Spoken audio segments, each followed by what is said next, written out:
জটিল টিস্যু কি বিভিন্ন প্রকার কোষের সমন্বয়ে যে টিস্যু গঠিত হয় তাকে জটিল টিস্যু বলে। ও টুনির মা তোমার টুনির বোঝাও না, যার তার লাগে ডেটিং মারে আমায় চেনে না। ও টুনির মা তোমার টুনির বোঝাও না। সঙ্গী কোষে নিউক্লিয়াস বেশ বড় আকারে, এটি নিউক্লিয়াসের শিকড়।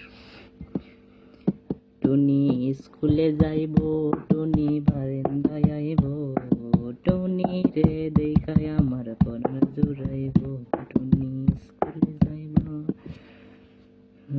প্রিয় অধ্যাপকের চিত্রে এই এনজাইম হলো ট্রাফিক কোষ প্রান্তের। আমি মেঘ ছুড়ে দেই তোমার ওই আকাশে, খুঁজে নিও তুমি আমাকে। আমি মেঘ ছুড়ে দেই তোমার ওই আকাশে, খুঁজে নিও তুমি আমাকে। উদ্দীপকের চিত্রে প্যারেনকাইমা সি ধরা আমি তারায় তারায় রটিয়ে দেব, তুমি আমার। আমি তারায় তারায় রটিয়ে দেব। ধন্যবাদ পড়ি তুমি।